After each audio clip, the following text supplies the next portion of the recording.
Bonjour et bienvenue dans J'aime l'écho, l'émission qui donne la parole au chef d'entreprise, Dorian Queflin. Bonjour. Bonjour.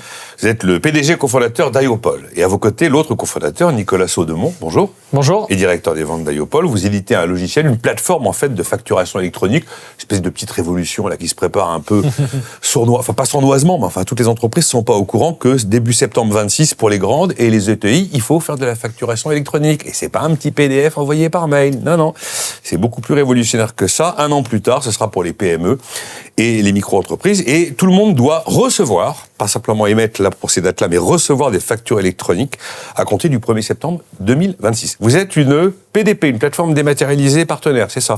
C'est ça. Dématérialisation partenaire, exactement. Et il faut être accrédité par l'administration fiscale. Hein. Par la DGFiP, exactement, qui nous fait passer une immatriculation, donc des conditions à remplir, et ensuite un audit pour valider tout ça. C'est bon pour vous ? C'est passé cette étape ?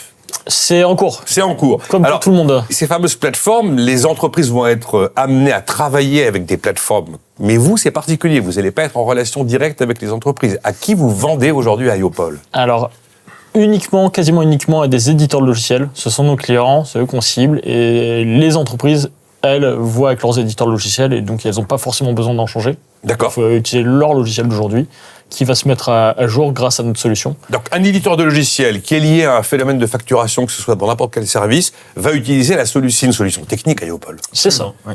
Solution technique. Complexe ? Exactement, on va retrouver parmi ces normes ISO 27001, qui est une norme de sécurité reconnue internationalement et qui rend notre système d'information extrêmement sécurisé, qui est assez difficile à obtenir. On va retrouver aussi l'hébergement obligatoire sur du cloud souverain. Pour se protéger de tout le reste du monde et notamment de la petite ingérence américaine. Voilà, par exemple. Mais d'ailleurs, dans vos activités, et vous y tenez beaucoup, vous participez aux travaux de la commission AFNOR, hein, c'est l'association française des normes, mais aussi les campagnes d'information menées par la DGFiP. Tout à fait. Il y avait encore ce matin une réunion de la communauté des relais à Bercy. Donc le but est d'utiliser les plateformes comme nous, donc les PDP et les éditeurs de logiciels, pour répandre la bonne parole sur la facture électronique, parce que c'est un sujet complexe et que c'est demain, 2026. Donc il faut que les gens aient conscience et qu'ils commencent dès maintenant à s'intéresser à ce qui... Ou alors en tout cas, à comment ils vont se mettre en règle avec la réglementation. L'un de vos messages, c'est que, effectivement, c'est presque demain, mais qu'il faut s'y prendre en avance, dès aujourd'hui. Alors, notamment pour les éditeurs de logiciels qui, eux, ont un nombre conséquent souvent de clients finaux, donc des entreprises. Et donc, pour rendre leur système, leur logiciel conforme à cette réforme, ça leur prend du temps à tout mettre à jour finalement. Et En conformité. Ça va être compliqué de greffer IOPOL sur l'éditeur de logiciels ou finalement, techniquement, le truc est quand même relativement standard. C'est simple, on s'adapte, ça ne demande pas beaucoup de travail. Par contre, c'est long parce qu'il y a plein de sujets sous-jacents à la facture à traiter. D'accord. Alors, vous tenez à cette séparation entre d'un côté les éditeurs métiers et de l'autre les opérateurs de transmission. Vous êtes un opérateur de transmission. C'est ça, en fait, la facture électronique, ça existe depuis 30 ans peut-être, avec ce qu'on appelle à l'époque l'EDI, l'échange de données informatisées. Et donc, depuis que les États, un petit peu partout dans le monde, ont récupéré ces sujets pour des raisons notamment fiscales. De lutte contre la fraude et la fraude à la TVA, on va pas se le cacher. C'est ça. Exactement. Et donc, les États ont régulé maintenant les échanges de factures. Et donc, les éditeurs logiciels qui faisaient un logiciel métier pour un domaine, un secteur d'activité en particulier, se retrouvent maintenant à devoir en plus faire de la conformité et s'adapter aux lois de chaque pays qui évoluent sans cesse. Et donc, c'est là où naissent des acteurs dédiés comme nous qui s'occupent vraiment uniquement de cette partie réglementaire. Ça veut dire que si je suis un éditeur de logiciel, je passe par IOPOL pour m'assurer d'être en parfaite conformité réglementaire, que je sois en France, et d'ailleurs vous êtes en Belgique, au Luxembourg et aux Pays-Bas. Donc vous arrivez à vous adapter à, j'imagine, quelques différences qu'il peut y avoir sur la réglementation dans les différents pays. Des grosses différences sur le pays, mais effectivement, on a une équipe dédiée pour suivre les points et la réglementation. Et il y a plusieurs évolutions de normes qui peuvent avoir lieu dans l'année et de contraintes réglementaires. Donc, des fois, des normes de sécurité, des fois, des vérifications d'identité des clients utilisateurs de la solution pour s'assurer qu'il n'y a pas de fraude à l'entrée. Et donc, il faut s'assurer qu'on est en conformité parce que dès le moment où on n'est plus en conformité, on a interdiction de transmettre. En fait, c'est ça votre force absolue. C'est que vous êtes le pur player de ce que vous me décrivez. La solution que personne ne voit, je sais pas, marque blanche, grise, enfin je sais pas comment vous dites, mais qui va permettre à tout le monde d'être certain, d'être parfaitement réglo avec la loi en fait. Dans toutes les langues. C'est notre objectif. Donc, on a des clients marque blanche, d'autres en marque grise. Et effectivement, dans la plupart des cas, les gens n'ont pas conscience de notre existence.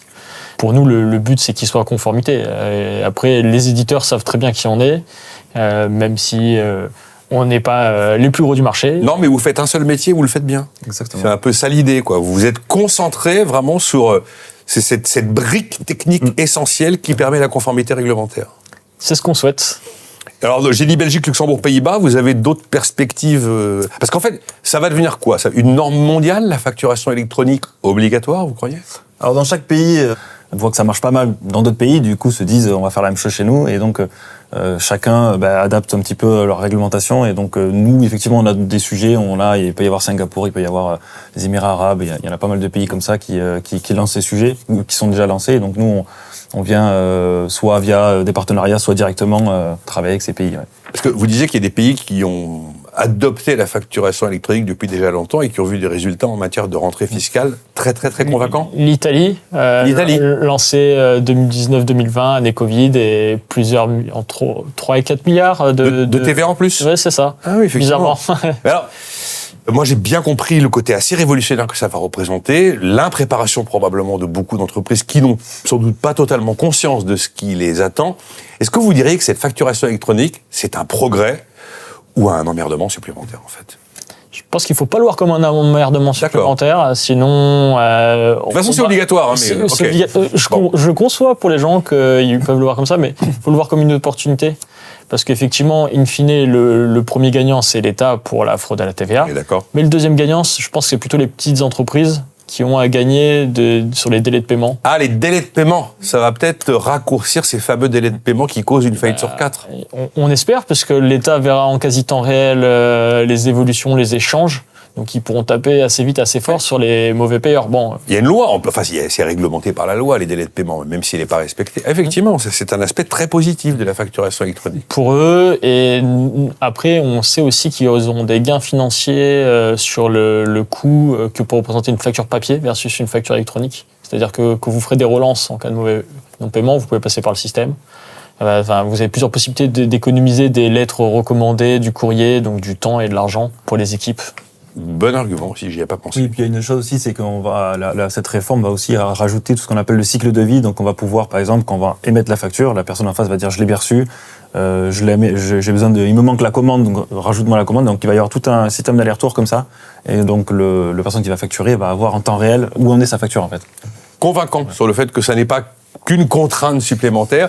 Il y a un dernier élément réglementaire qui nous attend. Alors, je vous avouerai que c'est en préparant cette interview que j'en ai entendu parler. Une norme européenne dite VIDA pour 2030. Alors, de quoi s'agit-il, VIDA? La TVA à l'ère digitale, donc tout simplement de tracer les échanges intracommunautaires et de pouvoir remonter à l'Europe les TVA qui doivent être prélevés sur ces échanges-là. Et on peut parler toujours de fraude, hein. Ça vient la fraude à la taxe carbone. Je pense que plein de personnes en ont entendu parler, ça reste assez frais dans les mémoires, et donc voilà, in fine, c'est l'Europe qui a lancé le sujet, et c'est pour ça que tous les pays passent en Europe à la facture électronique pour se conformer à VIDA. D'accord. VIDA, en fait, c'est la facturation électronique obligatoire en Europe, et vous serez sur le coup pour VIDA? C'est la suite logique du processus. Pour nous, c'est des flux en plus à traiter, c'est de la conformité à faire respecter, donc de toute façon, nos clients nous attendent sur le sujet. Vous êtes les premiers à me trouver des arguments qui sont convaincants sur le fait que la facturation électronique a des côtés souhaitables. Ça, c'est pas mal. C'est pas systématique. Moi, je le voyais plus comme... Bon, de toute façon, on est d'accord, on a le surin de l'administration dans le dos, donc il ne pourra pas y couper. Merci Dorian Queflin, PDG, cofondateur de Yopol, et à vos côtés, Nicolas Saudemont, le cofondateur et directeur des ventes de Yopol.